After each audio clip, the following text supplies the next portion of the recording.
tukiomba msamaha wa dhambi na makosa ambayo tumeyafanya kama wanadamu. Tunanyenyekea chini ya nyayo zako na kwenye kiti chako cha rehema, kiti ambacho kimejawa na huruma, kiti ambacho kimejawa na upendo, maeneo ambao suluhu ya maisha hupatikana. Sisi tumejileta kwako ili utuhudumie na useme na mioyo yetu na useme na maisha yetu. Tunanyenyekeza miili yetu katika utukufu wako kama sadaka iliyo hai ambao umeifanya kuwa bora mbele ya macho yako. Mataifa yote yanakuabudu, makabila yote yanakuinamia. Tumekubali kushuka chini ili uheshimike, ili uabudiwe na ili utumikiwe. Bwana, tunakupenda, tuhudumie. Endelea kuishi katika mioyo yetu, endelea kutuinua, endelea kutubariki. Wewe ni mwenye uwezo wote ambao tunaamini na ambao tunategemea. Maisha yetu tukabidhi kwako, tukiomba msamaha wa damu ya Mei ikaweze Bwana kutuosha na kutusafi kila wakati. Napotubu aina ya dhambi zetu za washirika, viongozi, wachungaji, serikali na viongozi wa nchi, hata Bwana makanisa mbalimbali, Bwana ukatuhurumie. Na hata kama wazazi na watoto, tunazileta sadaka za unyenyekevu kwako ili Bwana ukatukumbuke. Kumbuka yule mama popote alipo, na yule mzee, kijana, na hata yule mkongwe katika maeneo alipo, wanaotutazama na wale wako hapa ndani kwenye mataifa na makabila mbalimbali, kwenye nchi tofauti. Bwana wafikie wanao ambao waliotoka hapa kutafuta ajira kwenye nchi tofauti. Bwana enda ukawafikie. Tunapopeperusha ibada hii angani, waje kawe baraka kwa watu wako. Bwana sema nasi na uendelee kutufunza jinsi ya kukupenda. Hakuna mapepo, hakuna shetani ndani yetu. Tumekubeba wewe, hatuna shetani. Hakuna mtawala mwingine kwenye mioyo yetu ila ni wewe. Bwana endelea kutuhudumia, endelea kuwa nasi, endelea kutuongoza. Maisha yetu ikabidhi kwako, haiko chini ya utumwa wa magonjwa, matatizo, haiko chini ya mahangaiko, hatuko chini tena ya mawazo ya kuwaza na kuwazua. Bwana tunaishi kwa sababu unaishi. Ubarikiwe na uinuliwe. Walio njiani waharakishe tuwe na wao, wapatie moyo wanaozimia na kuzembea, ili Bwana waje wakapate kukuabudu na kuelewa zaidi katika mafunzo yako. Kwa jina la Yesu tuomba na kuamini. Utaseme amen. Pigia Yesu makofi, shangwe na vigelegele. Amen, amen. Tusonge mbele huku. Make sure umesonga mbele kwenye viti zilizo mbele tafadhali. Ushers wetu tusaidie watu wanaketi viti zilizo mbele. Ndiposa wale wanakuja wanakuwa na urahisi sana. Amen. Thank you Lord. Mungu aseme thank you Lord. Mungu aseme asante Bwana. Kwa wale wameketi, poleni sana kwa kuzeeka mapema. Amen. Haleluya. Mtafika mahali tumefika tu. Lakini nashukuru kwa wale wazee kualiko bado wamesimama. Amen. Pigia Yesu makofi basi. Wapi shangwe na vigelegele? Haleluya. Salimia mtu aliye karibu nao, mwambie wewe ni wa maana sana. Mwambie karibu katika ibada ya asubuhi. Mwambie wewe kile umekujia mapema utakipata. Amen, amen. Unaweza ukaketi. Asante praise and worship na instrumentalist team. Asante kwa ajili ya wote ambao wanafanya cleaning pamoja na any program ambazo wamezipangia katika maisha ambayo tunaendeleza. Bwana awabariki na Bwana awainue. Haleluya. Mnaweza mkaketi sasa, tumesema mketi. Pole kwa wale ambao hawajafika, watatupata tukiwa tumesonga mbele. We are behind time, but is okay. Wanaotutazama kule nyumbani, wanaotutazama katika hello 1 2, wanaotutazama katika sehemu zao za biashara, pengine wapita njia kule nje kwenye biashara zao kule nje, hata walio ndani, haijalishi ni nje gani uliopo. Hii ni ibada ya asubuhi. Kwa majina ni Mtume Daktari Kaloe wa kanisa hii ya JRE ambao ni mwanzilishi, na tuko hapa nchini Kenya, mahali ambapo tunamwabudu Bwana na mjini katika mji wa Nairobi, katika mji wa Kenya ambao ni mji mkuu ambao unaitwa Nairobi. Hapa ndipo tulipo, ambao tunakaribisha wale utufuata. Mungu aendelee kuwabariki, na wale uniandikia kwa ajili ya maombi mbalimbali, wacha Jehova na rehema zake ziwe juu ya maisha yako. Chochote ambacho ulikosa, Bwana ataenda kukupatia. Bwana ataenda kukiachilia juu ya maisha yako. Hautabaki vile tena. maana Jehova ako na uwezo wa kukufikia mahali ulipo. Asante sana. Amen. Hallelujah. Mtu aseme amen. Mtu aseme amen. Nataka niende kwa mwendo wa kasi mno. Mwendo wa kasi mno. Hallelujah. Amen. Naona technician wetu siku hizi anaendelea vizuri. Nataka tuende kwa mwendo wa kasi mno na nitakufunza mambo mengi. Mtu aseme mambo mengi. Sasa unakujanga na kalamu na mahali pa kuandika na Biblia yako. Halo. Na nimetambua kwamba wana teach nikihubiri. Lakini sasa nataka ibada hii asubuhi ni kuingize sana kwa mafunzo. Maana hakuna kitu ambacho naweza nikakupatia kikusaidia katika maisha yako ila mafunzo. Na yale mafunzo ndio yatakufanya kujua ukweli. Haleluya. Yale mafunzo ndio yatafanya nini? Yatakusaidia kujua nini? Ukweli. Inua mkono wako useme natamani kujua ukweli. Sababu maandiko yanasema utajua ukweli na ule ukweli utakuweka huru. Haleluya. Haleluya. Kwa sababu ukweli, haleluya, ukweli ni wa muhimu. Ambia mtu ukweli ni wa muhimu. Na ukweli utakupatia utofauti wa mambo mazuri na mambo mabaya. Ukishajua ukweli utakuonyesha the right and the wrong, utakuonyesha good and the bad, utakuonyesha life and the death. Ndio sababu Biblia inasema ya kwamba utajua ukweli na ukweli utakuweka huru. So kukuweka huru ni kwamba utajua kuchagua njia. Njia ambayo utajua kuchagua ni njia kama haleluya. Njia ambayo utajua kuchagua ni njia aidha uende hivi ama uende hivi. Na ndio maana Yesu alipotumwa akatekeleza kazi zake, mahali alifika ni mahali ambapo mtu ajichagulie. Sasa mbele yako nimeweka mauti na kisha nimeweka uhai. So sita choose. Although nimelipa gharama, kuna ile kazi nimeifanya, lakini sasa ninakuachia nafasi yako utekeleze uamuzi. Kwa hivyo uamuzi huo kutekeleza ni kujua ukweli. Ambia mtu kujua ukweli. Halo, ambia mtu kujua ukweli. Haleluya. So ukishajua ukweli utakuonyesha njia ya uhai na njia ya kifo. Utakuonyesha kutenda mazuri na kutenda mabaya. Utakuonyesha the right and the bad. Praise the Lord. Hiyo ndio mambo ya ukweli. Truth will keep you in the way that God wants a man to walk. Ule ukweli ukishawajua utakuweka katika njia ambayo Mungu anataka ule mtu ama wewe kama mtu utembelee. Halo. Na pia ukweli utakulinda kutokana na uongo, pamoja na uongo wa watu, wa false and lies. Haleluya. Huyo ni ukweli. Kwa hivyo kila kitu, hata jamii zinahitaji ukweli. Kila kitu kinaanzishwa na ukweli. Kibiashara ndio unaona watu wanauana na marisasi kwa sababu vile waliangana katika maangano yao. Ukweli, kuna mahali ukweli au kutimilika. Ukweli ukiwa total ama in totality, ule ukweli unaleta suluhu na unaleta harmony and peace. Praise the Lord. So kukiwa na ukweli ni kumaanisha kwamba hakutakuwa na mambo mabaya, hakutakuwa na uongo, hakutakuwa na kutoelewana. Kwa hivyo ni kumaanisha unapojua ukweli utakuwa mtu wa kipekee na mtu mwema ambao Mungu anatamani akuwe. Mtu aseme amen. Mtu aseme haleluya. So leo nataka tuangalie to be Christ follower, to be Christ followers. The meaning of to be Christ follower. Maana ya kuwa mfuasi wa Yesu Kristo.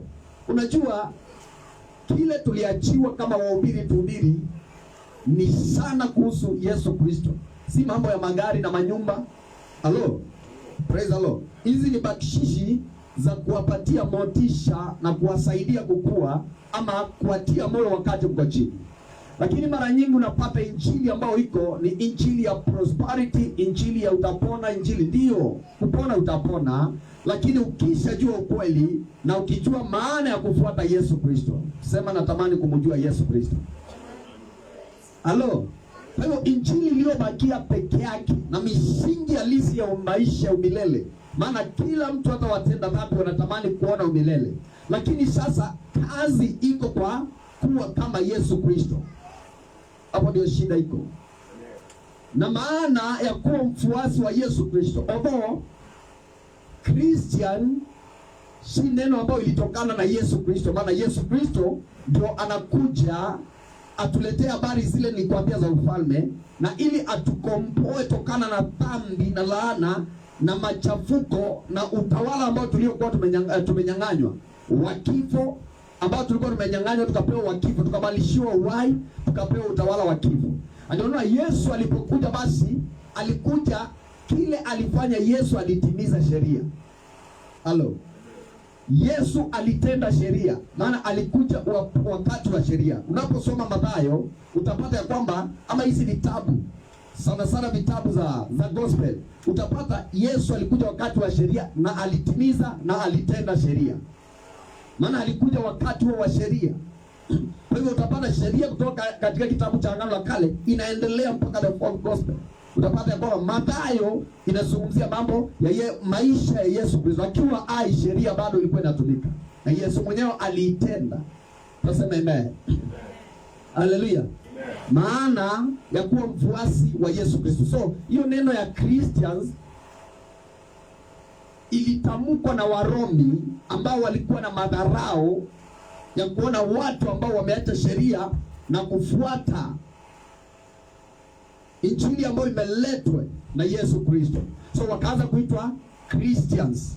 In other words, the followers of Christ, au ni wafuasi wa Yesu Kristo. Hiyo ndio maana yake. Lakini sasa si Yesu alisema hawa ni wanaonifuata. Hallelujah.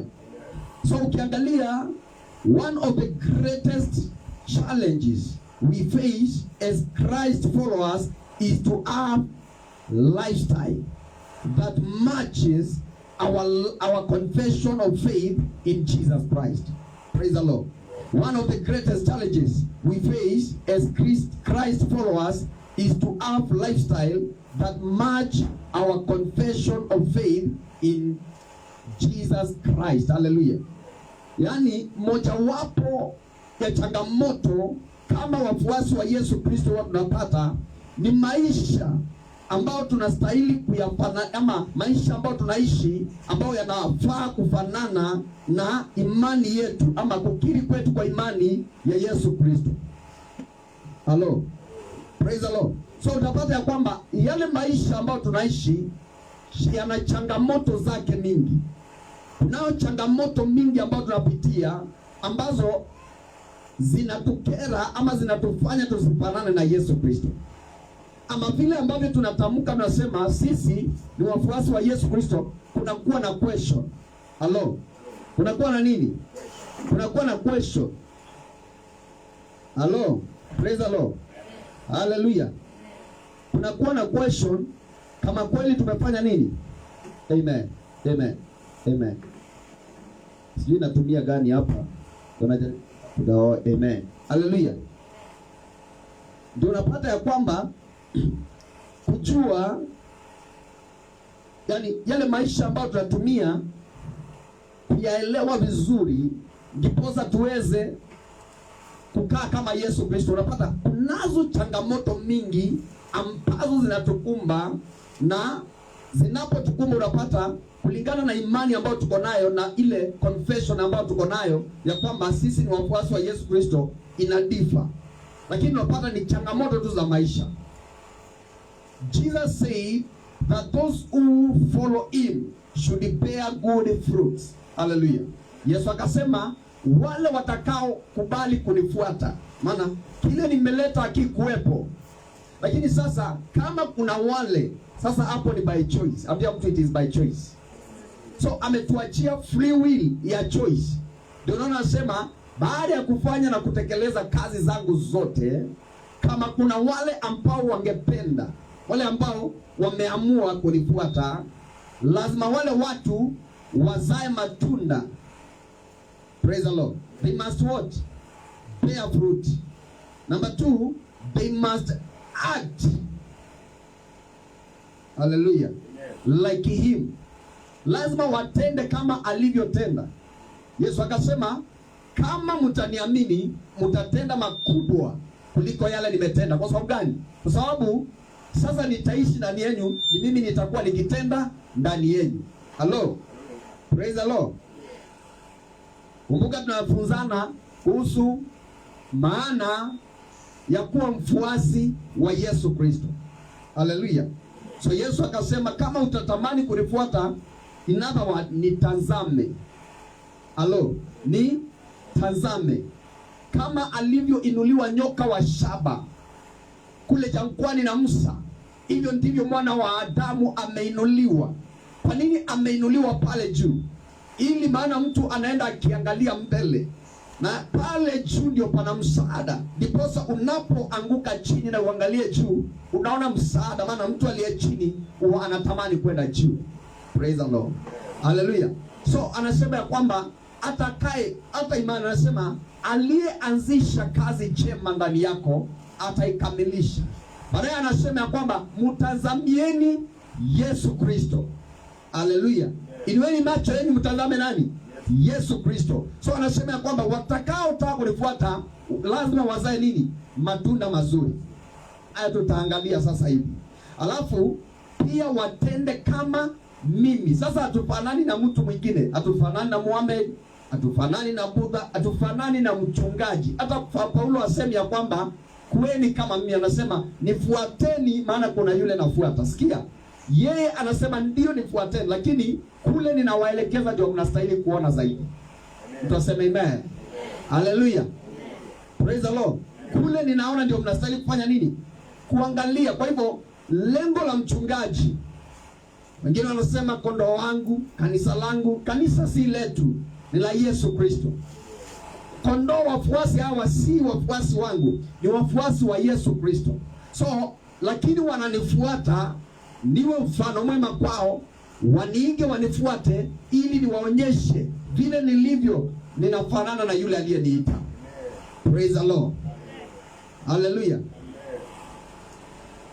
It is the meaning of to be like Christ. It is the meaning of followers of Christ. Maana ya wafuasi wa Yesu Kristo. Kwa hivyo namba 1 tumesema lazima uzae matunda mazuri. Yale matunda mazuri si matunda ya kuelezewa, ni matunda ya kuyatafuta mahali kumeandikwa, ili yale alivyofanya kulingana mapenzi yake, hivyo ndio anataka tufanye. Hayo ni matendo.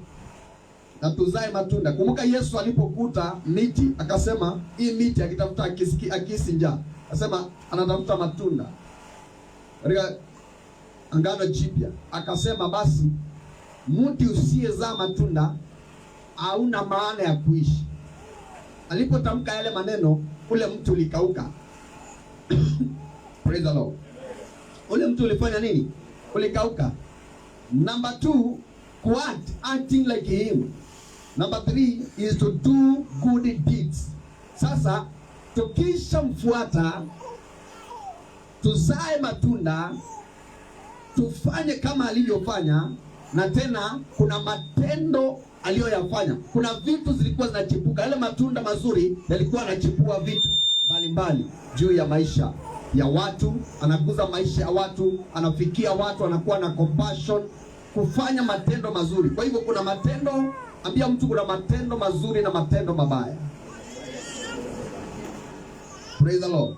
Kwa hivyo ni mambo mawili. Nakwambianga mara mingi ya kwamba katika dunia mzima mambo ni mawili, kuyafuata sifas. Ndio wanamkanga mapema sana, ndio afungue hiyo. Unajua shala sana. Amen. Haleluya. Lazima afunike kidogo, aonyeshe korada. Hii jamaa yupo. Amen. Toa hiyo. Amen. Haleluya. Na waamshanga mapema sana, that's why. So this means that the life of following Christ is a changed life. Praise the Lord. Kwa hivyo maisha ya kumfuata Yesu Kristo lazima ujue ya kwamba ni maisha yaliyobadilika. Inua mkono wako useme, maisha yangu yalibadilika. Amen. Kwa hivyo maisha yako yalibadilika punde tu ulipomjua nani? Ulipomjua Yesu Kristo. Maisha yako automatically yalibadilika. Lakini tunapoendelea tutakuja tuone kama kweli yalibadilika na kubadilika kwake kuko namna gani. Hello, praise the Lord. So anatamani ya kwamba ukisha kuwa mfuasi ama ukisha amini, ukisha kuwa na ile imani, ukisha kiri, then unakuwa mfuasi wake kwa kufanya kama yeye, kuwa na matendo mazuri na kuwa kama yeye na kuzaa matunda mazuri. Praise the Lord. Hallelujah. So life, the life of following Christ is a changed life. Once a saving encounter with Jesus is experienced, then our lives are not the same. Wakati umekutana na Yesu Kristo ama umemkubalia Yesu Kristo kaingia ndani ya moyo wako, hauwezi ukawa vile tena. Maana si wewe unaishi. Paulo anasema si mimi ninaishi bali ni Kristo. Tangu nikutana na Yesu Kristo Damascus, on my way to Damascus, wakati nilikutana nikienda kutenda mambo mabaya, akaingia ndani yangu, nilibadilisha njia. Maana maisha yangu na mtazamo wangu ulibadilika. Sasa si kwenda kuua, bali nilienda kuwafanya wale watu na kuwatangazia uhai zaidi badala ya kuwaua. Praise the Lord. Am I talking to somebody there? Hallelujah. So anasema nini? Anasema ya kwamba lazima wakati unakutana na yeye, maisha yako ama wakati maisha yako yameokolewa na Yesu Kristo, lazima uanze ku-experience change katika maisha yako. Na lazima wewe sasa ni kuamua, kama si wewe unaishi, kuna yule ambao unasubmit kwake, kuna yule umemwachia maisha. That's why unasemanga I surrender. I surrender. I surrender oh to Jesus. I surrender all. Kumaanisha ya kwamba iwe ni mali yako umesarenda, iwe ni maisha yako, iwe ni mtazamo wako, iwe ni fikira zako, sasa umefanya nini? Umeziachilia kwa Yesu Kristo. Sasa unakuwa mtu tofauti ambao asha experience change in his or her heart. Then our lives are not the same. We are forgiven of our sin. Hallelujah. The meaning of being a follower of Christ ni kumaanisha kwamba sasa maisha yako yamebadilika na ushasamehewa dhambi. Inua mkono wako, sema asante Yesu kwa kunisamehe dhambi. Ninaamini dhambi zangu zimesamehewa. Praise the Lord. So unaona, kama ukikutana na Yesu Kristo na ukisema ya kwamba wewe ni mfuasi wa Yesu Kristo, ni kumaanisha kuna vile ulikuwa, lakini sasa umebadilisha. Mtu akisha mpokea Yesu Kristo, maandiko yanasema anakuwa kiumbe kipya, ya kale yameshaulika, ameanza maisha mapya, amekuwa kiumbe kipya. Utu wa kale umeondoka, ameingia kwenye utu mpya. Wengine wanauliza bado tuko crusade, tuko kanisani. Hello, ndio mtu tuko kanisani. Kama ngoja pokea Range Rover. Amen. Now tunamaliza mwaka na una Range Rover. Well, hii ndio itakupea. Hallelujah. Hallelujah. Kwa hivyo dhambi zako ushapokea Yesu Kristo, ushasamehewa. Kile zinabaki ni kwamba kila siku tunatubu. Hii kutubu, maana naweza nikakosa nikijua na naweza nika-ignore ili nikose. So katika hii bado yeye ni mwingi wa rehema. Maana kumbuka mahali uliangukia, hapo hapo uanzie tena, uamuke, usonge mbele. Praise the Lord. Hallelujah. Confess your sins. That is the Bible. Unapokiri dhambi zenu, nanyi utasamehewa. Kwa hivyo tunapakishanga maisha ya kusamehewa kila wakati. Ndio maana unasema ya kwamba dhambi zetu zishasamehewa. We are loved and we enjoy God's grace. Kwa hivyo kumbuke ya kwamba, sema mimi napendwa. Na maandiko yanasema si nyinyi mlinipenda, ni mimi niliwapenda. Maandiko yanasema si nyinyi mlinichagua kwanza, ni mimi niliwachagua kwanza, ndio nikawaachia nafasi ya kufanya nini? Kunichagua tena. Haleluya. Kunichagua. Kwa hivyo mimi ukumbuke ya kwamba kama umeokoka na umekubali kuwa mfuasi wa Yesu Kristo, wewe ni mtu ambaye umependwa. Kwa sababu gani? deni lako la dhambi imeondolewa, ukapewa freedom. Kuna mtu alipitia yale ukapitia, sasa yeye akapitia hiyo, akachukua nafasi yako, ukaachiwa tu nafasi ya kuchagua peke yake. Mtu aseme asante Yesu. Haleluya. So ukishajua umependwa, hata wengine wakukatae, jua ya kwamba upendo wa kwanza, kuna yule amekupenda na upendo wa dhati na upendo wa milele. Haleluya. Upendo huu wa Yesu Kristo umelipiwa gharama na yeye mwenyewe. Ndio maana Yesu Kristo analinganishangwa, wakati Yesu Kristo na kanisa analinganishwa kama mume na mke. Haleluya. Praise the Lord. Sitaki kuingilia kule. So we enjoy God's grace. Kusherehekea neema ya Mungu. Neema ni nini? Neema ni zawadi ambayo unapewa ambao kustahili. Neema ni kitu ambacho ukufanyia kazi. Neema ndio uattract na kuletea favor ya kupata vitu ambazo haungepata. Maana kama ingekuwa inafuatiliwa mambo na protocol za dunia, singekuwa mbele yako nikisimama hapa nikuhubiria. Maana hapa kuna watu walisoma kunipita hapa. Halo? Kuna watu wamepitia mambo makubwa kunipitia hapa. Kuna watu waliishi kwa background za kifamilia kuniliko hapa, zikiwa nzuri, hata wale wana enjoy the same. So ingekuwa si neema ya Mungu, singelikuwa hapa. Neema ndio uvunja protocol za kibinadamu. Neema ndio huwa inafunika mtu anakuwa mtu. Neema ndio inaexpose mtu anakuwa vile Mungu alitaka. Praise the Lord. Na hiyo neema ndio inatusaidia basi kuingia level. Neema, unajua kuna wakati nilifunza hapa mambo nikasema bila connection maisha imekuwa ngumu. Lakini tena nasema bila neema hata uwe na connection maisha ni ngumu. Praise the Lord. Kwa hivyo sisi kama hatuna connection, tutapata maisha yetu yawe mazuri namna gani? Utapata job opportunity namna gani? Utapata kujulikana namna gani? Utapata kuongoza namna gani? Ambia mtu ni neema. Geukia mwingine umwambie ni neema. Kama si neema huyu Mbolu angekuwa hapa, angekuwa anacheza zile itidenza waki. Yenza wa. Amen. Lakini neema ilipokuja, unajua neema haina masomo. Ndio ingekuwa ni masomo, huyu jamaa hajaenda sana. Amen. Praise the Lord. Wao unacheka na mwingine hapa alikuwa waizi. Hallelujah. Kila wakati anapiga magoti anasema, anaenda kwa padri anamwambia nimekosa sana, nimekubali makosa yangu. Unajua ako pale hivi. Sawa. Kila saa unatubu. Unasema kwamba nimevunja sheria ya kwanza na ya tatu na ya pili, nimefanya hivi na hivi. Kwa hivyo unavunja ndio ukuje tena umwambie kwamba nimevunja hizo sheria, usamehe. Kulikuwa na Pastor Dani hapa akasema alikuwa one of the wale padri. Halo. Wakisha unajua ile kitu inalewesha. Wakishamaliza hivi unajua unapeangwa kidogo ndio kwa ibada uone vizuri. Neema iwe mingi. Amen. So kina Dani walikuwa wanapiga. Sasa akiwa pale na ile kanchu anawaona vizuri. Ndio unaona kuna huyu jamaa kama wale watu ni jamaa mzuri. Lakini kuna mambo alikuwa anafanya, sio nafikiri zile vitu ziliingilia pale. Kuna vitu zinaingianga tu automatic. Unaanza kuona watu wakiwa wawili. Unaanza kuona ibada ikiwa ibada. Na wengine wanaona ibada si ibada. Praise the Lord. Hallelujah. So ambia mtu ni neema. Hallelujah.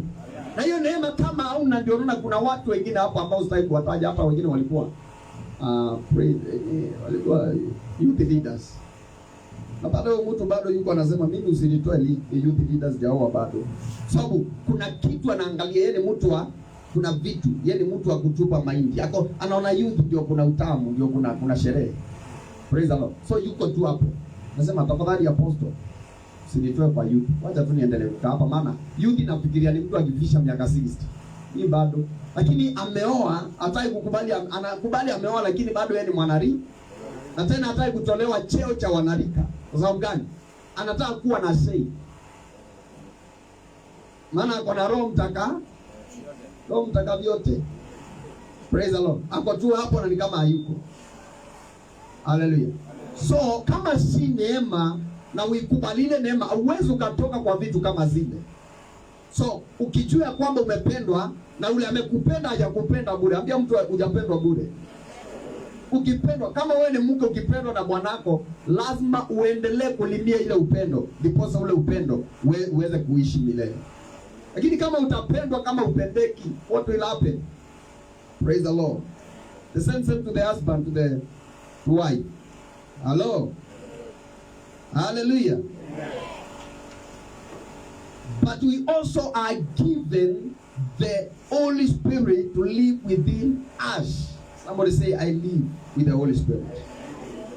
Na kama hujapokea Roho Mtakatifu, pokea Roho Mtakatifu katika jina la Yesu Kristo. Kama ulipokea Roho Mtakatifu na hujapokea ujazo, jazwa na Roho Mtakatifu katika jina la Yesu. Maana yule Roho Mtakatifu ndio anatusaidia kuishi kulingana vile anataka. Ndio anatusaidia kuwa wafuasi halisi wa Yesu Kristo. Ndio anatusaidia hata tunapotaka kutenda dhambi, anatushtua, anatuambia, "Hey, usijaribu kucross hapo. Mahali una cross kuna danger." Kumbuka Cain and Abel. Cain anaambiwa kwamba kile unaenda kutenda, jaribu usifanye nini? Usitende. Kuna kitu kinakusubiri. Lakini anafanya nini? Kwa kutosikia na kutii yule Roho, anakwenda anatenda. Hiyo ndio maisha ya wafuasi wa Yesu Kristo leo. Maana kama ulipendwa na ukaokoka, ndani yako ulipewa Roho Mtakatifu wa kuishi ndani yako, maana ulimkaribisha akaingia. Lakini unapata ya kwamba haumpatii nafasi ya kumtii.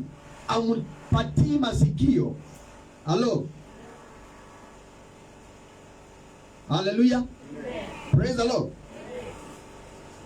Naomba Bwana akupatie uwezo wa kutii Roho Mtakatifu, ili unapompatia masikio ataweza kukuhudumia vile ambavyo anastahili. Kwa hivyo shukuru Bwana, kuna msaidizi. Maana kazi ya Roho Mtakatifu ni kupatia, nikakwambia, ni kukufunza kuishi vile Yesu atakavyoishi. Kazi ya Roho Mtakatifu ni kukusaidia kwa mambo ya kiroho ambayo ungeweza na mambo ili usiweze kutimiza mambo ya kimwili.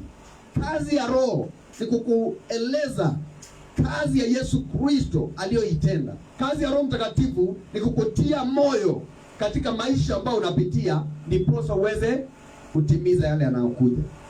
Kazi ya Roho Mtakatifu nisema si nguvu, ni mtu anaishi ndani yako. Maana ulipompatia nafasi ya kuishi ndani yako, si wewe tena unaishi, ni Kristo kupitia Roho ambao anaishi ndani yako. Pigia Yesu makofi. Hallelujah. Hallelujah.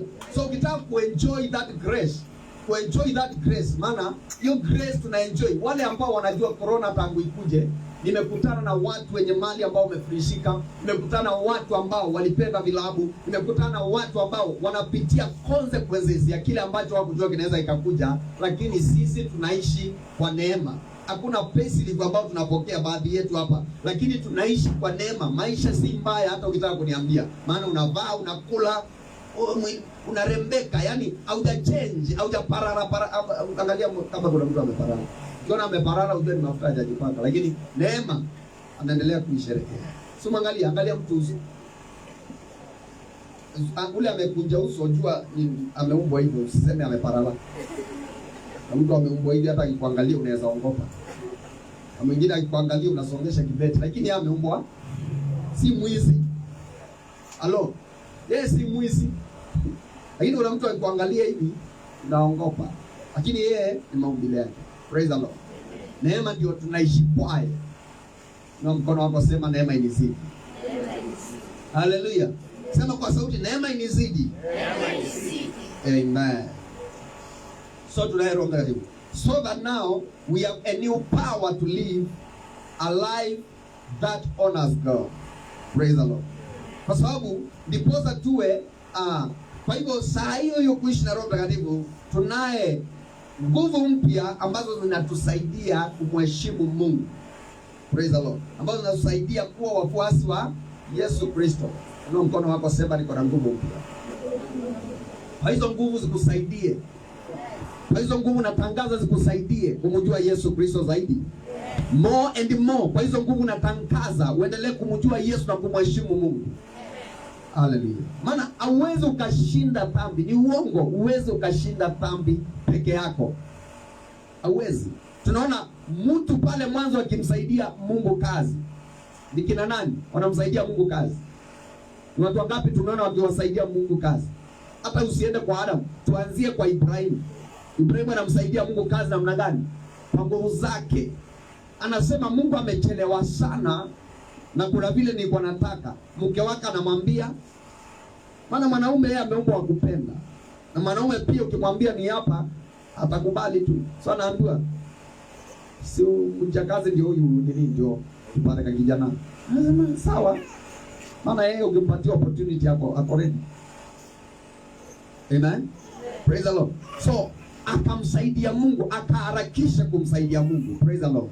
Maana Ishmael si kazi na si mapenzi ya Mungu, bali ni kazi ya mwanadamu akijaribu kumsaidia Mungu. Lakini Isaac ni kazi na mapenzi ya Mungu ambayo Mungu mwenyewe amejitokeza, ingawaje ni miaka mingi ambayo imepita uwezo wa mwanadamu, ili Mungu akajionyesha. Pigia Yesu makofi. Hallelujah. Praise the Lord. Na ndio tuko kwa teaching. Unajua wengine nimetambua na ubiriki za wengine. Naona watu wanafanya hivi. Yes. Unasikia inaingia sana. Lakini bila hii uwezo ukajisimamia peke yako. Praise the Lord. So we must learn what it means to be Christ followers with a changed life. Our change is not to be from, it is not to be from the inside out. Praise the Lord. Our change is to be from the inside out. Meaning that as Christ changes our heart and mind, our actions follows. Praise the Lord. Kwa hivyo kubadilika kwetu ni kutoka ndani. Ndio nasikia sasa watu wengi wanasema Mungu, unajua kuna hii ni slogan ama ni tabia habit ya watu. Wanasemanga Mungu anaangalia ndani. Unapata mtu ako uchi kanisani lakini anasema usiangalie nje, angalia ndani. Maana Mungu anaangalia wapi? Ndani. Sasa hawajui the meaning. Ndio unaona ya kwamba mtu bado anaweza fanya chochote. Ndio unaona hata wale walikunywa pombe, ukiwauliza wanakuambia nini? Timotheo akaambiwa, wewe ni Timotheo. Uliza mtu wewe ni Timotheo. Timotheo akaambiwa na si maji peke yake, lakini kwa kamvinyo kidogo ili tukweni mgonjwa tumbo. Praise the Lord. Na kabla, unajua ile ilikuwa ni medicine wakati wa kizazi hicho cha Israeli. Na ilikuwa inatengenezwa divai kulingana, yani ni culture yao. Wewe ni Myahudi. Praise the Lord. Hallelujah. Na sasa Mungu ameleta neema ya madaktari kama wale watengeneze madawa, na kama watatengeneza wakupatie prescription ya dawa vile ambavyo utatumia ya tumbo ili upone. Na umebaki hapo wakusema si maji peke yake lakini kwa kamvinyo kadogo. Praise the Lord. Hallelujah. Hallelujah. So ni kumaanisha una change kutoka ndani. So watu wengine wanasemanga roho yangu, Mungu anaangalianga roho, lakini yale matendo anafanya. So ni kumaanisha ndani yake bado hajabadilika. Maana ukibadilika ndani, nje peke yake itaonyesha. Ili ukiona mtu za yote anatembea tu lakini inapanda, unaona saa yote ni sasa hii kazi mingi umejipatia. Hallelujah. Praise the Lord. Kuna watu wengi hapa lakini naona ni Sunday. Wengine ukutana hapo Monday. Kiambia mtu angushe tu hivi. Hata kama ni simu itaenda. Praise the Lord. Mpaka Mungu wako kuomba unainama hivi. Ni unainama hivi. Unachukua. Lakini unaona? Yaani unajipea kazi mingi sana. Praise the Lord. Hallelujah. Maana yeye anasema Mungu anaangalia nini? Na kwa nini alikupatia mwili? Ungekaa mtu wa kiroho tu. Amen. Hallelujah. So lazima uanze kubadilika wapi? Ndani, kwa moyo. Maana ukibadilika kuanzia ndani, basi ni kumaanisha njia zako na matendo yako yataonekana kule nje. Maana mtu alivyo ndivyo moyo wake ulivyo. Hallelujah. Praise the Lord. Kwa hivyo Mungu anabadilisha nini? Kwanza moyo. Maana moyo ndio utamani. Hata ukipenda mwanamke unampenda kutoka wapi? Kwa moyo. Maana love is not from the head, love is from the heart. Mtu akikudanganya na kupenda kwa akili, ni kumaanisha anakupenda juu ya pesa. Anakupenda kwa sababu uko job. Anakupenda kwa sababu pengine uko na cheo. Anakupenda kwa sababu ya sura, lakini hauko ndani ya moyo wake. Kuna njia mbili za kupenda. Mtu akikupenda kwa mawazo, jua uko kwenye hatari. Ndio maana kati ya watu wote anasema nimempata mtu aliye wa moyo wangu, ambao ni Daudi. Praise the Lord. Kwa hivyo kwa moyo wake kuna nafasi ameweka pale. Unaona wakati ule, sasa hivi unajua internet zimekuja, watu wamejua kukatiana. Wakati ule watu walikuwa wanakatiana, walikuwa nasikia ndugu, kwa sababu wakati huo wokovu ulikuwa moto. Wokovu wenyewe uko moto, lakini si dilute. Praise the Lord. Sikia ndugu anauliza dada, uko na nafasi katika moyo wako? Praise the Lord. Naweza nikapata nafasi katika moyo wako. Yaani ni ndugu tu mtakatifu, hataki mambo mengi. Praise the Lord. Na ukimwambia ingia, hawezi akaingia. Praise the Lord. Maana yeye hataki dhambi. Sasa ukimuuliza nafasi katika moyo wangu ufanye nini? Wewe si surgical, anaitwa surgery, anaitwa achana nayo hiyo. Ndio hiyo. Praise the Lord. Maana ndani ya moyo, lakini vile mtu hata ukitaka kujua, unaona mlevi akinywa, maana moyo wake utoka wote. Kama ni kutukanana, kama ni ukiwa utaona hata akikonjoa ovyo ovyo hapa kwa soko katikati. Kwa sababu unajua mtu anakuanga ni hypocrite. Praise the Lord. Mtu anakuanga ni hypocrite. Mara nyingi unaona anajizuia zingine, maana kuna watu wanaingia kwa choo, ni mfuate weekdays. Unaona hata kando ya miti hivyo. Sasa akisha kunywa anajitokeza kwa soko na konjoa mbele ya umati wa watu. Naoni kama ni shida. Praise the Lord. Maana kilicho ndani yake ndio kinatoka wapi? Nje. Hello.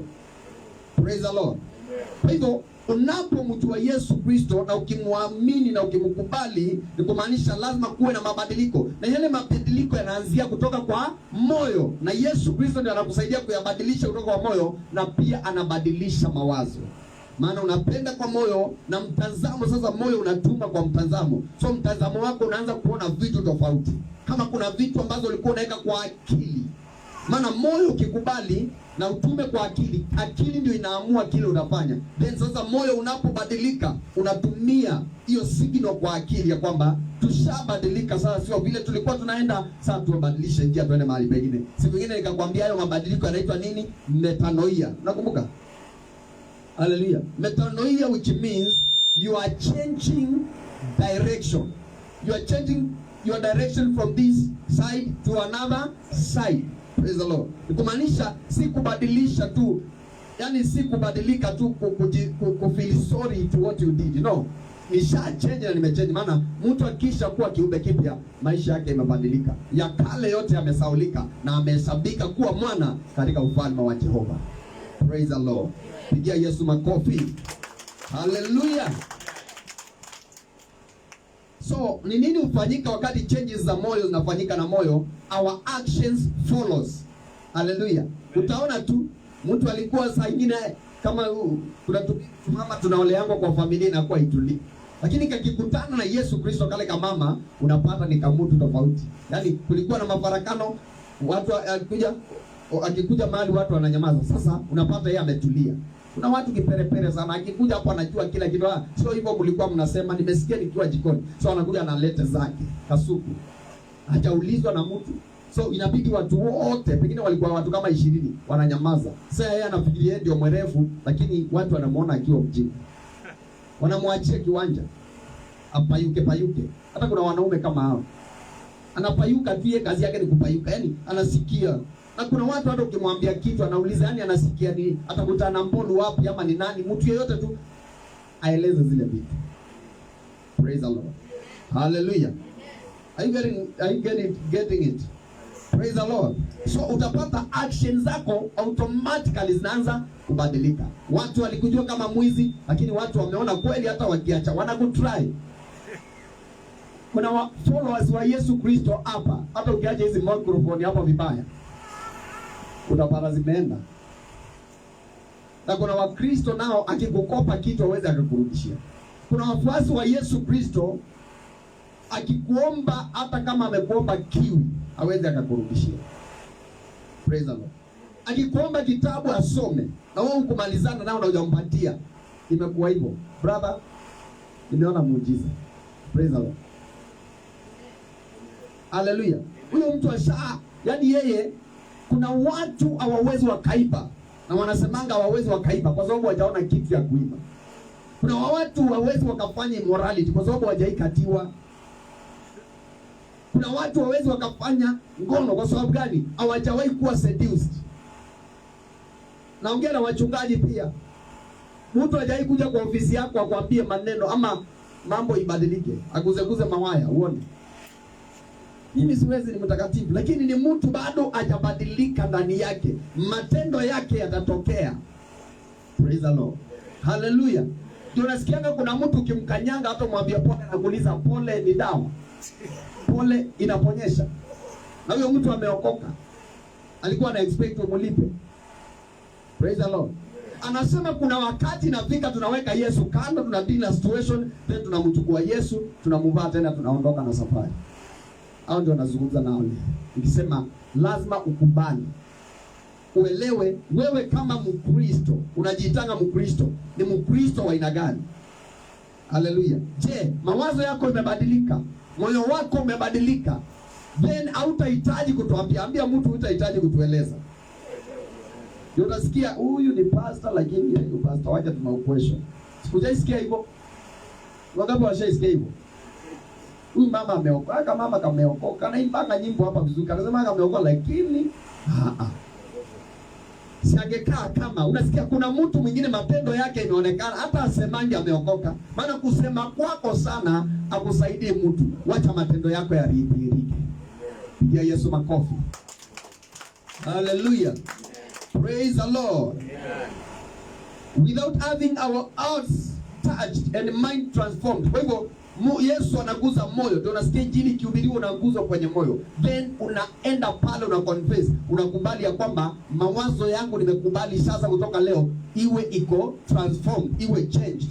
Then kutoka pale sasa nimekubali Yesu nitawale. We will just be following a list of rules instead of the following the person of Jesus Christ. Ndio unasikia wale watu kina Masadukayo na Mafarisayo walikuja wakasema praise the Lord. Wanakataa kwa sababu waliambiwa sheria na ndio walishika, lakini hawazitendi. Ndio Yesu akakuja akasema nimezitimiza na sasa nimezifanya na nimezitimiza, sasa nifuateni. Nimekuwa mlango wa sheria mpya. Praise the Lord. So wakawa bado hawaamini kwa sababu matendo yao ni kitu tofauti na kile ambacho walisema, maana mioyo yao haikuwa imeguswa na maisha yao ilikuwa imeguswa. Hallelujah. To be a disciple means to be a learner. Ambia mtu lazima uwe mwanafunzi. Ndio kile mwingine umwambia ukitaka kuwa mwanafunzi wa Yesu lazima uwe mwanafunzi. Praise the Lord. Hakuna minister asiyeenda kama ni wa nini? Wa engineer. Kama Raila anasemanga yeye alisomea nini kule Russia? Alisomea engineer. Lakini maengineer wa Kenya hawajui kujenga barabara. Ama ni opportunity wapati yangu. Lazima tulete machina. Amen. Yaani ukiwa engineer huwezi kuwa uamuke sema mimi ni engineer. Hapana. Unakuwa ni mtu anayesoma. Sasa hapo ndio shida na mwili wa Yesu Kristo umetukanwa. Umefanya ndio Wakristo wengi wamefanya watu wasiokoke, maana kuna shida katikati ya maisha yao. Praise the Lord. Maana hawataki kuwa wanafunzi. Kidogo umeachiwa kanisa leo, umehubiri watu wakainua viti, ukasema yes, sijaiona apostle akihubiri watu wakiinua viti. So unaenda unachukua kola na koti mrefu na kiatu inasema we are going direct heaven. Praise the Lord. Nakumbuka hizo viatu zilikuwa zimekuja. Sasa mimi karibu ninunue, ni vile ilipitwa na wakati. Inakuonyesha huyo mtu direct heaven. Haizi kosa. Praise the Lord. Na kabuti mrefu. Hello. Hallelujah. Unaanza kujiita mimi naitwa Apostle Doctor, unaanza kujiita Chief Apostle Doctor. Na unasahau prophetess ni mwanamke, unasema tena nimeongezewa kipawa ya prophetess. Alafu unafungua kanisa inaitwa Jet Fighters. Praise the Lord. Hallelujah. Hallelujah. Ama unaiandika hapo going direct heaven. Praise the Lord. Hallelujah. Kwa sababu tu umekuwa mwanafunzi lakini kuna mahali umeachia njia. Maana umeruka tu kutoka nursery mara moja uko university. Na tena sasa umeanza kuwa lecturer. Haiwezekani. Ambia mtu iwezekani. You must be a learner. Ndio unaona Yesu hata university mingi leo zinaendanga 3 years. Ukisoma degree hata diploma 3 years. Kwa nini? Yesu Kristo ndio alianzisha chuo, na alianzisha chuo hata chuo zote, na hata kina Harvard, zile zingine zinaitwa nini? Zote hizo unazijua. Praise the Lord. Cambridge na hizo kubwa hizo zilianzia na theology, ndio wakaturn to another thing. Hata nikisoma theology, nasoma management, nasoma administration, psychology, hizo vitu zote, kwa sababu theology ndio kielelezo. Yesu akawafunza miaka 3. Hiyo miaka 3 akakaa na wanafunzi, akajua wameiva, then akawaambia enendeni mkawafanye wengine kuwa wanafunzi kama nyinyi. Shida ya watu wengi wataka kuwa learner. Praise the Lord. And we keep on learning. Even me, I'm learning every day. By our fathers, I'm learning. From the people who are ahead of me, I'm still learning. As I teach you, I'm still learning from books from other people. Am I talking to somebody? So if you want to become a disciple, you must become a learner. Lazima ujifunze kufanya research. Wewe ni kiongozi wa kwaya, hakuna siku mtakuwa na practice. Ni zile nyimbo mliimba tangu tuanzie kanisa 2014 mpaka leo ndio mnaimbanga. Praise the Lord. Hakuna siku utaenda usikize kwaya Kinondoni inaimbanga aje, na wamejitoa namna gani, wanakutana practice lini, ni nini wanafanya hapo. Kwenye practice ndio wanatoana makosa. Lakini wanajua ni Sunday, kwaya iko wapi, unaangaliana hivi, nani yuko, mwingine anajisikia, mwingine ni kama hajisikii. Naona tu mtu ndio huyo nakuja hapa. Naomba msikize sauti. Msisikize sauti, lakini msikize maneno. Praise the Lord. Lao mwingine akienda hivi, mwingine anaenda hivi. Sio kama ushaiona hivi. Lakini kama ungekuwa practice, unaona kama mikono iko hivi, nyingine iko hivi. Am I talking justice? Lakini hii hapa ni international. Hakuna kwaya duniani nimeona kama ya hapa JRA. Dunia mzima. Hallelujah. The same to intercessors. The same to even pastoral team. The same to leadership. Hallelujah. Lazima kuna kualana. Ni mtu ambao anaiketia kiti. Anaiketia. Ndio unaona kuna mambo, nataka kuna hewa ipite. Ndio maana ukitaka kila kitu lazima uwe competence. Competence ni nini? Ni kitu ambao iko quality. Na uangalie wengine wanafanya nini? Uwe zaidi yao. Na uwe zaidi yao kwa sababu ya kujinua, ndiposa mwili wa Yesu Kristo utukuke. Usifanye tu vitu vile ulizoea. Hallelujah. Kuna mtu anapikanga, maana vile alionyeshwa na mama yake kupika mpaka leo, hata mzee karibu aende, ndio anapika tu. Na wakati huo pengine hakukuanga mafuta. Hallelujah. Wakati huo hakukuanga na uwezo. Sasa mmeingia kwenye uwezo, maisha imebadilika. Mtasema amen. Mtasema hallelujah. And the teaching of Jesus must enter deeply into our lives, to the point of a change in mind, heart and action. Praise the Lord. Hallelujah. Hallelujah. Lazima yale mafunzo, kama sasa nafunza hivyo, kuna watu wachache wanapokea, wengine wanasema ai, leo si fire. Amen. Wengine tu wako tu pale, hata hayuko hapa, wanagawana shamba nyumbani. Praise the Lord. Hallelujah. So yuko ni kama hayuko, ako 50-50. Mwingine yuko tu anaangalia saa. Kumbuka kuna wakati nilikuwa nahubiri, kuna madamu alikuwa anafanyia Asha hivi, akijua nimesimama, lakini kumbe ni maspirit ndio zilikuwa zinamwonyesha huyu ameingia, ni hatari. So chomoka mapema. So alikuwa anaingia kwa kwaya, alikuwa praise and worship wiki kama hiyo. Na kaka ikifika tu saa yangu ya kusimama, anaonyesha Asha, anamwambia praise the Lord. Siku moja akakuwa arrested kabla. Hallelujah. Hallelujah. So lazima ya kwamba mawazo yako, shika mawazo. Sema mawazo yangu. Shika mawazo yako. Sema Bwana badilisha mawazo yangu. Shika moyo. Sema Bwana badilisha moyo wangu. Sema na mawazo yangu itabadilika. Na matendo yangu itabadilika. Kwa hivyo kwa hii njia pekee yake ndio tutaguza ulimwengu. Kwa hii njia pekee yake ndio maisha itabadilisha. Maisha ndio itakuwa tofauti. The following story, kuna story ambayo imepeanwa pale lakini sisomi. Lakini ukisoma Mathayo 3:8, Mathayo 3:8 nimalize. Nataka nikupatie verses. Maana nataka nisungumzie the fruit to bear a good fruit.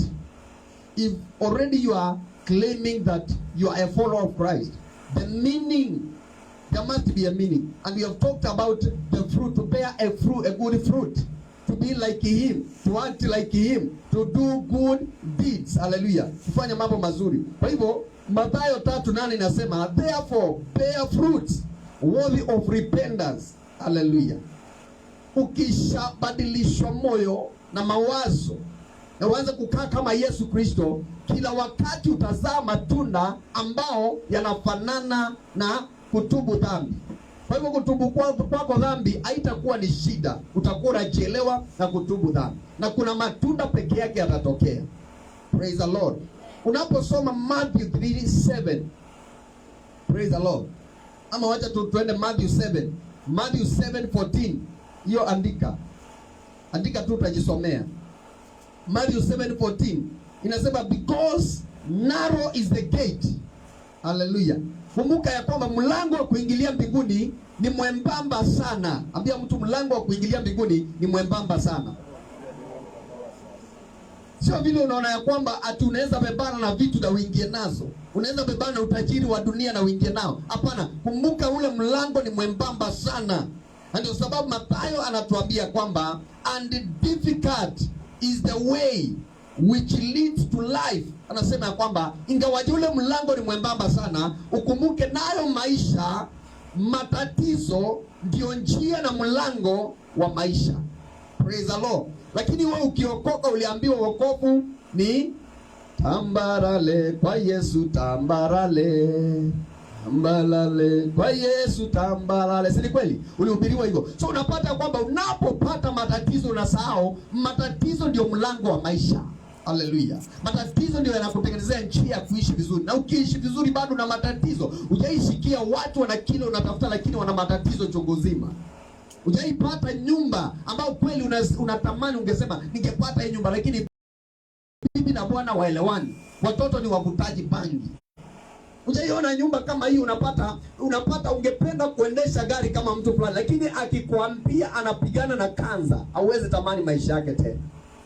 Ukumbuke, difficulties is the way to life. Praise the Lord. Kwa hivyo ni maisha ya kawaida, it's normal. Lakini ukiteseka sasa na wewe ni mfuasi wa Yesu Kristo, ile inakufanya kuachana na Yesu Kristo. Maana siwezi nikateseka hivyo, na kuna wengine wanaabudu shetani, kuna wengine wanaenda kwa waganga, kuna wengine wako kule nje, kuna wengine wanafanya corruption, maisha yao inaendelea, lakini mimi nang'ang'ania Yesu Kristo, matatizo yanaonekana kwangu maisha. Ukumbuke mlango ni mwembamba sana. Ambia mtu, mlango ni mwembamba sana.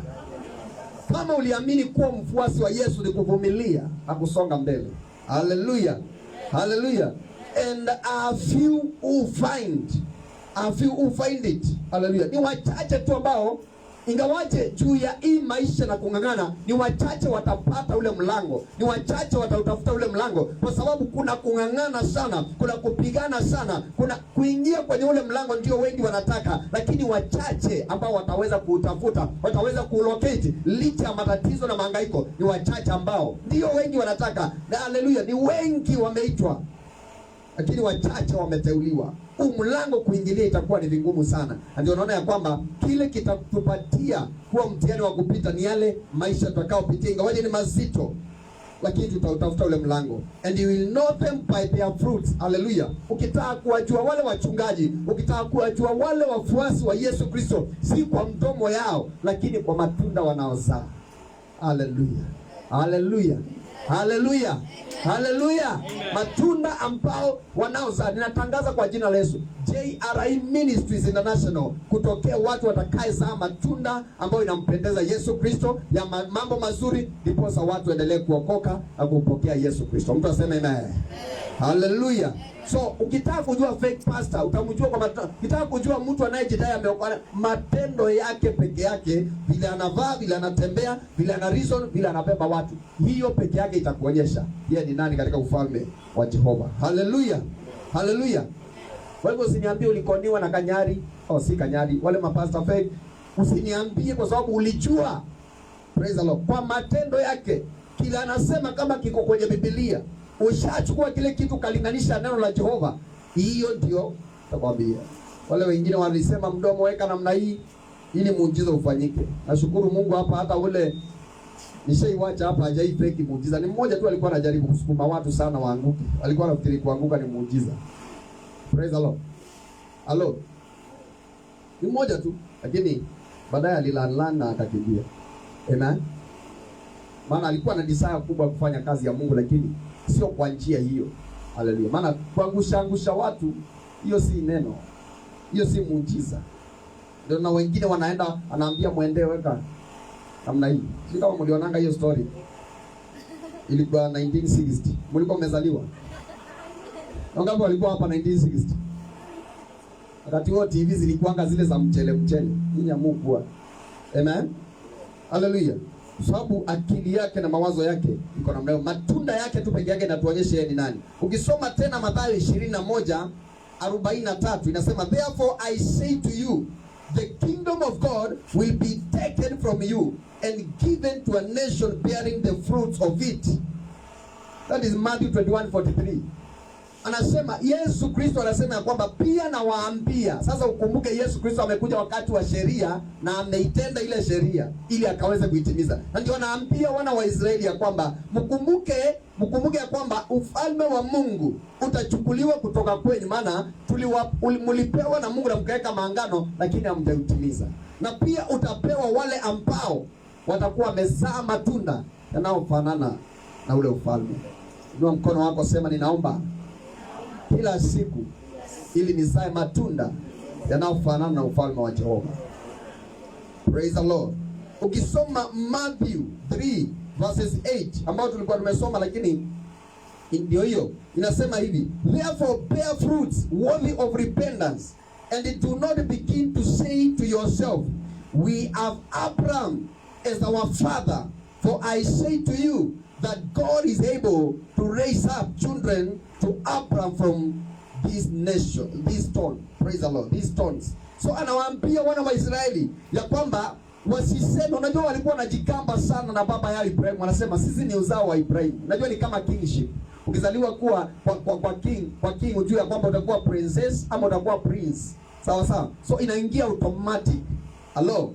Praise the Lord. So kama umezaliwa na Ibrahim, wewe ni wao uko. So mbinguni ni kwako. Lakini anasema ya kwamba ole wenu, maana mmejificha kwa hiyo. Lakini mkumbuke mambo imebadilika sana kwa kuamini na kukiri, then mnampokea yule Yesu Kristo, na kwa hiyo imani basi mnapokea. Kwa hivyo ufalme huo utatolewa kwenu, msijikambe na hiyo. Tubuni dhambi zenu, zaeni matunda mazuri ambayo yanalingana na msamaha. Yaani kuwa kile ambacho uliagiri, kile ambacho ulisema. Then kutoka pale ninasema ufalme wa Mungu utachukuliwa, ama Mungu ako na uwezo wa kuinua watoto wengine. Ndio anasema kwamba nitakubariki kama mchanga wa bahari, nyota za mbinguni. Si unakumbuka hiyo?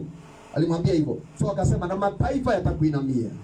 Mataifa yote yatakuja kwa imani ile. Ndio anamaanisha kwamba watu wa mataifa watafanya nini? Wataokoka. Haleluya. Tena unaposoma Philippians, niko karibu kumaliza. Philippians 1:11. Philippians tunazungumzia good fruits. Haleluya. Tunazungumzia nini? Matunda mazuri. Ambia mtu matunda mazuri kama Mkristo. Na tunazungumzia kuwa mfuasi wa Yesu Kristo. Inamaanishaje? Ndio ukikaa katika maisha yako, si lazima unahitaji pastor. Wewe ukiwa peke yako na Roho Mtakatifu anaanza kukuonyesha, je, ninaishi na yale matunda. Praise the Lord. Haleluya. Lakini wewe ni kijana, tukikuja kwako unasahau kutoa viatu za yule dada alikuwa pale. Na wewe ubangi viatu za wana, ama unasema maisha imebadilika siku hizi, unaona mtu ameweka earrings ameshukwa. Unajua siku hizi anaweza kukwambia nilikuwa nataka kuchange na modern one. Praise the Lord. Hallelujah. Philippians 1:11, being filled with the fruit of righteousness. Being filled with what? The fruit of righteousness. These are the fruits of good deeds. To do like Christ, to act like Him, to be like Him, to do good deeds like Him. Being filled. Wakati umeokoka na wakati umejazwa, Wafilipi anatuambia hapa ya kwamba ni lazima ujawe na yale matunda ya haki. Matunda ya haki. Na kama kuna kitu ngumu imeshindwa wa Kristo hata mwanadamu kutekeleza ni haki. Kumtendea mwenzako haki, kuhukumu kwa haki, kusema ukweli, haki kutendeka ni shida kabisa. Lakini naambiwa hayo matunda, ujazo na hayo matunda ya haki, which are by Jesus Christ. Yale ambayo yanafanana na Yesu Kristo ni ya Yesu Kristo, to the glory, praise the Lord. Hayo ndio yanampatia utukufu and the praise of God. Hallelujah. Christ is preached. Mtu aseme Yesu anahubiriwa.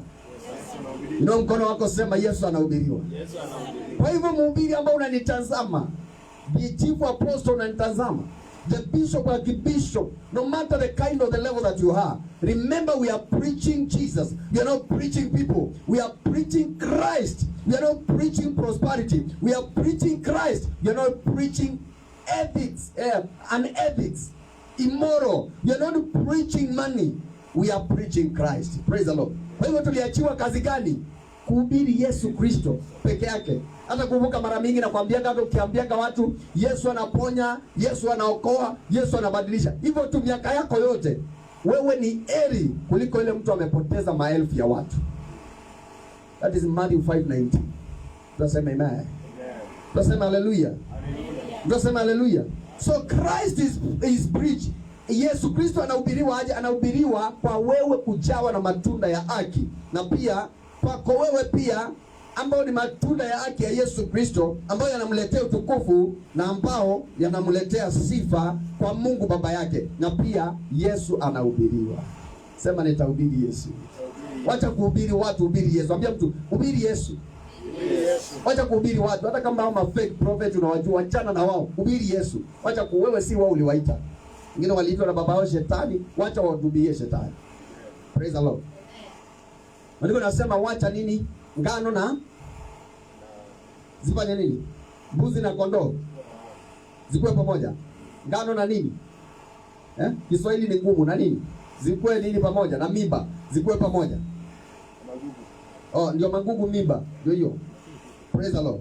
James 3:17 inasema, hata soma 3:17 to 18, lakini sitaweza kusoma sasa hivi.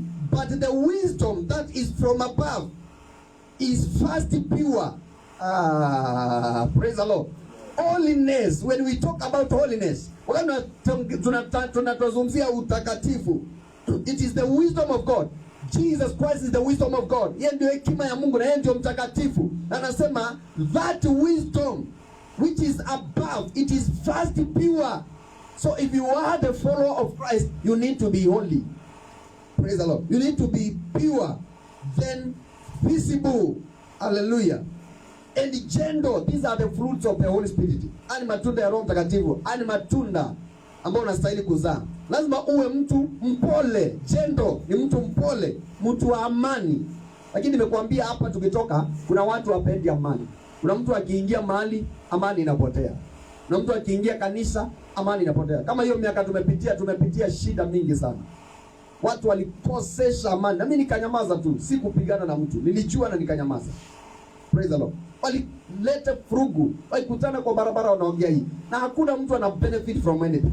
We are not here to preach people or to incite people or to see others' problems. Tuko hapa not to solve even the problem. We are here to learn and also to equip each other to wait upon the Lord. Hallelujah. So lazima uwe nini? Uwe holy, uwe msafi. Tena uwe nini? Mtu wa kupenda amani. Kuna watu wakiolewa kwa boma, hiyo boma unapata hata watu wako wanaenda kwao, divorce inaanza kufanyika. Praise the Lord. Hallelujah.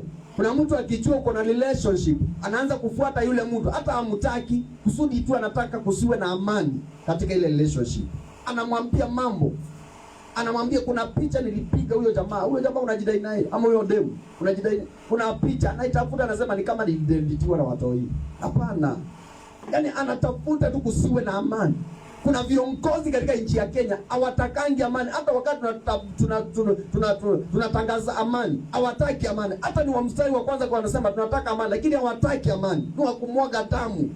Ni watu ambao wapendi amani. Wakiwa tu mahali, hata wakisimama for president, wakisimama mahali, wakiwa kwa ministry, ni watu ambao wapendi amani. Kuna kosekana kuwa na amani. Kuna watu wakiwa kwa village, hakuna amani. Lakini ukiwa umebadilishwa moyo, umeguzwa moyo na umebadilishwa mawazo, na umeanza kuwa mfuasi wa Yesu na unafanya kama yeye, so inamaanisha kwamba unakuwa mtu wa amani na unakuwa mtu mpole. Maandiko yanasema kuwa mpole wa kuongea. Halo, usiwe wa haraka wa kuongea, lakini uwe mpole kama nini? Kama be wise. Like what? Like serpent. Praise the Lord. Lakini anasema kwamba usiwe wa haraka kuongea, lakini uwe mpole wa kusikiliza. Hallelujah. So unaweza na mtu umempigia story tu ako zile za okay. Jiulize, hebu nyamaza na ujiulize kwa nini huyu mtu ajibu ameniachia kiwanja. Halo. Lakini kuna mwingine akiwa hivi hata redio mnazima. Nikasuku atakwambia mambo. Hivi atakwambia hata zingine alisikia hata wakati wa Kenyatta na hapo amezaliwa. Yeye anajua kila kitu. Praise the Lord. Hallelujah. Nani yeye si mpole? Unajua ukiwa mpole, usiwe simple lakini uwe mpole, mambo yatakuwa mazuri.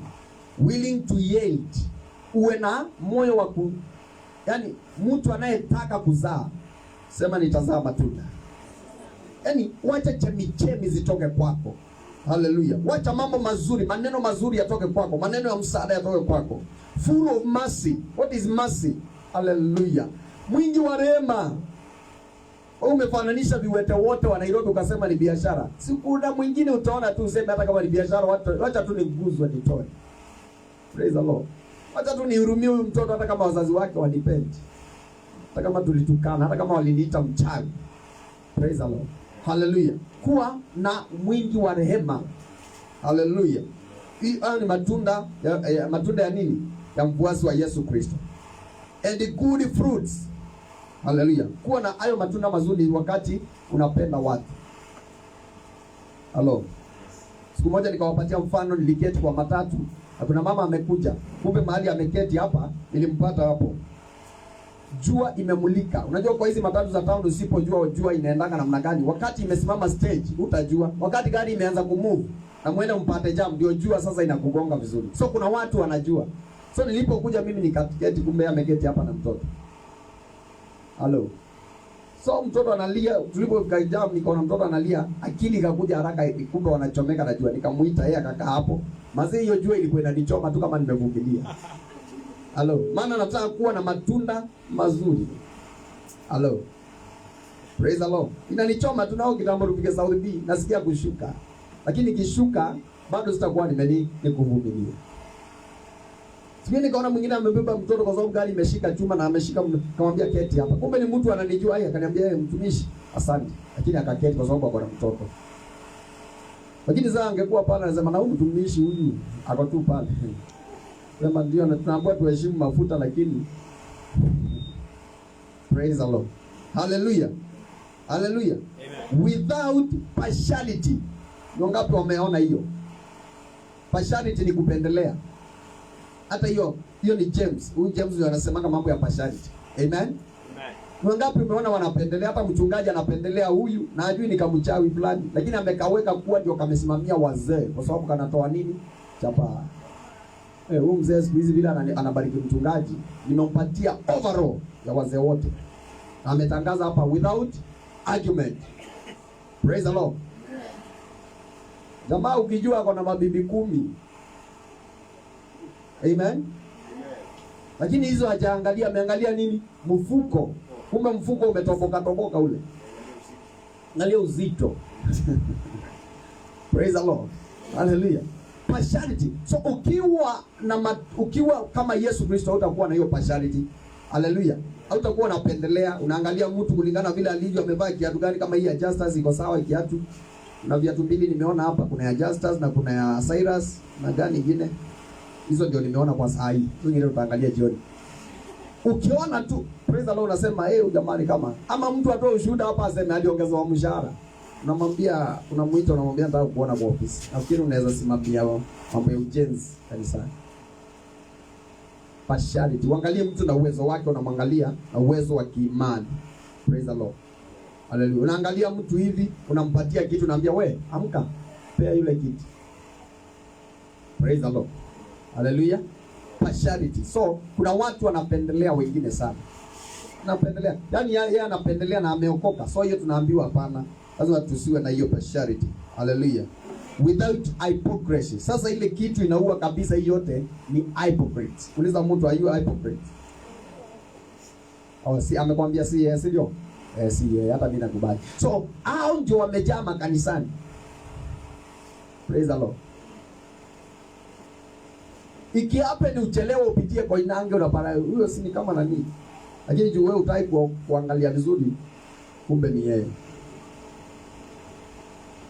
Juu kuna vile ukipita pale unaharasiwa sana, so utaki kusimama pale na utakatifu. Na unaweza pigwa picha semekane unaendanga huko na ulikuwa unapita. Praise the Lord. Hallelujah. Hypocrisy. Mimi nime-experience mambo mengi nikihudumia watu hapa. Mingi sana. Tangu zamani. Kuna mtu anakuja anajifanya hivi, ati ni mapepo inatoka. Mimi naangalia tunaona hii ni mchezo. So unaona nasema in Jesus name we be free. Alafu naenda kwa mwingine. Wewe hujui ni kwa nini? Yaani anataka tu nione ananyoroka hivi ati ni mapepo inatoka. We are not here for that. Mama moja akakuja siku moja akaniambia, "Huyu mtoto wangu anakataa shule kwa sababu kuna mapepo inamkimbiza usiku." Nikamwambia nitajua. Wakati nilioji mtoto nikamwambia nikapata hakuna mapepo. Anadanganya mama yake maana anajua mama yake ni muokofu na anapenda Mungu. So akijificha kwa hiyo atajua ni mapepo. So nikaongea na mtoto, baadaye nikaita mama nikamwambia huyo mtoto ana mapepo, anacheza na akili yake. So simama kama mzazi. Praise the Lord. Hallelujah.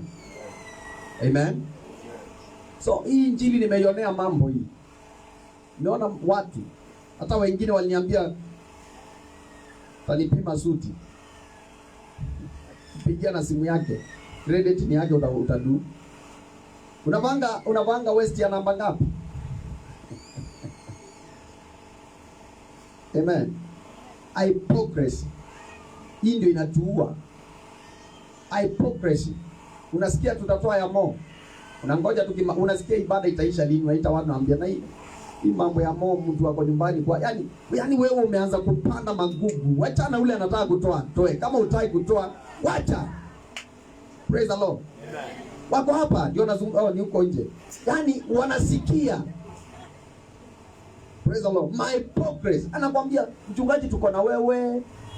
Pastor mwingine tulikuwa naye hapa niambia hata watu walikataa kutoa speaker mpaka niende na mkongojo. Mimi ndazitoa. Ako wapi?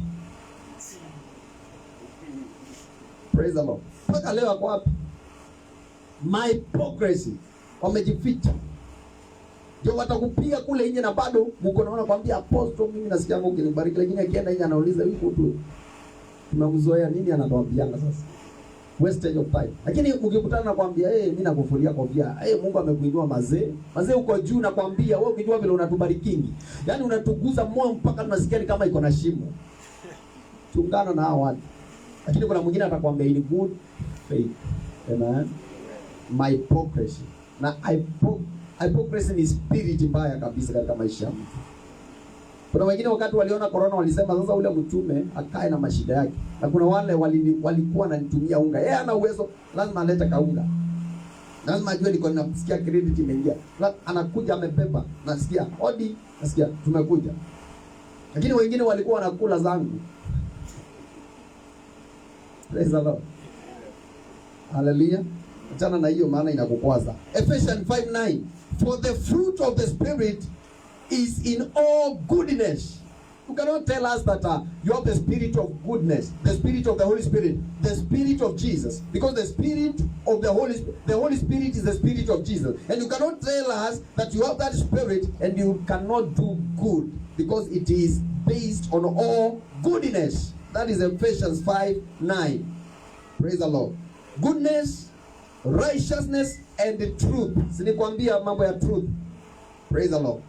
Wewe na hiyo roho utajua ukweli. Hata mtu wa kunidanganya hapa anajua. Mtu wa kunipiga vita najua. Hakuna miaka nimeishi ya amani kama hii 2021.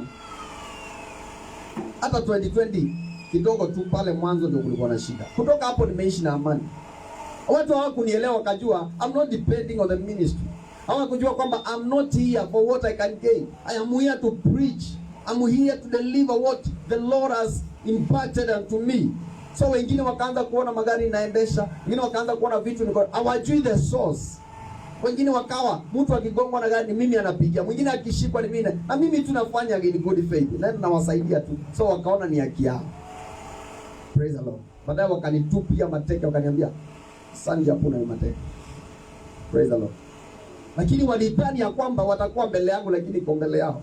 Walidhani ya kwamba naenda chini, lakini niko juu bado. Wengine wakasema kanisa itaisha, lakini ndio imeinuka. Amen. Praise the Lord. Wengine wakasema ya kwamba watu wataisha, lakini watu wamekuja kwa kile kitu wanatamani. Maana siko hapa juu ya watu, niko hapa kufunza. And that's why watu wanakuja. Hakuna mtu anapigiwa simu. Wengine wakajifanya ya kwamba ni marafiki wa wengine, wanawapigia simu. Mnaendeleaje? Praise the Lord. Paka unasikia mshirika ananiambia hata tunaongeanga na pastor so and so. Tunaongeanga sana na. Yaani anamaanisha mimi ndio siongeangi na yeye kama ujui. I don't have that time. Praise the Lord. Tukimalizana hapa, enda shughuli zako, maliza shughuli zako. Lakini kukiwa na shida nipigie. Nikikuhitaji mimi nitakupigia. Sasa unaweza furahiaje nikiwa ule pastor ambao ni kila wakati Alex uko wapi, hebu nitupie kasoo hapo, nimekwama hapa Tao. Ulikuwa unaenda Tao kufanya nini? Praise the Lord. Niko Kinagop. Nilikuwa naombea kanisa. Nilikuwa na muziki wa kuombea kanisa. Sasa mwenye kukupatia ule muziki wako kukupatia ofea. Wacha. Praise the Lord. Luke 6:43. For a good tree does not bear bad fruits, nor does a bad tree bear good fruit. Haiwezekani maharagwe ukachuma kwa mti ambao ni wa miba. Haiwezekani. Nikimalizia na Galatians 5:16, ningependa kuisoma lakini sitaisoma. Galatians 5:16 to verses 18. Then uvuke uende 22 to 26. Hallelujah. Hizi kwanza hizi verse ningependa kusoma lakini sina wakati. Na Colossians 3 verses 12 to 17. Inazungumzia a new man. When you become a new creature. Walking. Hii ya kwanza ya juu ina Galatians 5:16 inazungumzia walking in spirit. Walking in spirit. Inazungumzia kutembea katika roho. Lakini hiyo nyingine inazungumzia a new man. A new man. Wale wako na Biblia kizungu wataiona. A new man. When you become a new creature. Praise the Lord. Hallelujah. What it means to be a follower of Christ. Sasa nafikiri umeanza kuelewa. Si kwa sababu unaombanga ukilia na machozi. Si kwa sababu unajua kushandarabozia. Si kwa sababu wewe ni mtoaji sana. Si kwa sababu wewe ni mpole sana. Si kwa sababu unafikanga mapema. Si kwa sababu wewe ndio unasaidia mtume sana. Si kwa sababu wewe ndio unavaa vizuri. Si kwa sababu wewe uko na kilo mingi. Hapana. Kuna matunda ya Roho Mtakatifu. Sisi wote tunafanana na mtu mmoja. Sisi wote ni mabibi harusi ambao tunataka kupendeza Bwana mmoja. Praise the Lord. Bwana mgapi? Mmoja. Si apostle, ni Bwana mmoja ambao anaitwa Yesu Kristo. Hata mimi ni bibi harusi, nataka kupendeza huyo jamaa. Praise the Lord. Hallelujah. Hallelujah. So ukijua hiyo ufalme wa Mungu hauna maneno mingi, ni hiyo tu. Lakini wewe unataka uwekelewa mikono uanguke. Leo ibada ilikuwa moto. Wewe naona kwenyu kuna miti iko hapo. Ni nani huyo naona mbele yako anakaa ndugu yako? Ni ndugu yangu. Praise the Lord. Hallelujah. Naona mwezi huu mmezika, kuna mazishi mmezika. Jua najua. Praise the Lord. Mwaka huu ni kama mmezika. Anajua pengine kuna mtu wa kwenyu alizikwa. So mnaanzia hapo. Maana kama unajua majina yako, kwa nini kueleze majina yako? Amen. Sasa watu wataki kujua ukweli. They shall know the truth, and the truth will set them free. Only that. And who is the truth? Jesus Christ is the truth. Praise the Lord. Hivyo tu ukishajua hivyo, we wachana mambo mengine. Ile ingine utatafuta neno, utaresearch, utaingia kwa internet, utatafuta. Maana kile mtu apenda, hapo mahali moyo wa mtu upo, hapo ndipo utajiri wake uko. Mahali utajiri wa mtu uko, hapo ndipo moyo wake upo. Praise the Lord. Maana kama utapenda Mungu, utatafuta huyu Mungu usiku na mchana umjue. Kwa vitabu, kwa Biblia, utataka kumjua. Kumjua ni kukua ndani ya ile neno lake. Simama kwa miguu yako. Baba, nakubariki kwa ajili ya watu wako ambao wamekuja katika mkutano wa leo. Maisha yao wameileta ndiposa Bwana wakujue zaidi. Hawa si watu wa kutapatapa na kurukaruka. Wakisikia nabii huyu hako, nabii yule yuko, nabii huyu amekuja. Hapana, watafuti maunabii na miujiza, wanatafuta kukujua. Baba, nakuinua nikisema ni asante. Inua mikono yako, inua mikono yako. Baba, nakushukuru nasema ni asante. Maana umetekeleza jambo kubwa katika mioyo yetu. Umetuahidi umetusamea dhambi na unatupenda, na tuendelee kuenjoy grace in us. Baba, tunatamani kuwa kama wewe. Maana tunapokuwa kama wewe, mataifa yatatujua na mataifa yatakujua wewe. Wengi watakubali kuokoka, wengi watakubali kukufuata. Bwana ubarikiwe na Bwana uinuliwe. Kupitia hilo neno lako Bwana, watu wapone, watu wapone, watu wapokee miujiza, watu wapate kile walitamani kupata, watu wainuke level za maturity, watu waendelee kukujua, na watu waendelee kukaa kama ulivyo, sio vile walivyo ama wanavyotaka. Watu waendelee kufahamu jinsi ulimwengu ulivyo na giza. Watu waendelee kujua jinsi shetani ni mdanganyifu na vile ambavyo dunia ni danganyifu na maisha vile ambavyo ni magumu. Lakini kwa ungumu huo, watu wajua kwamba Bwana unawapenda.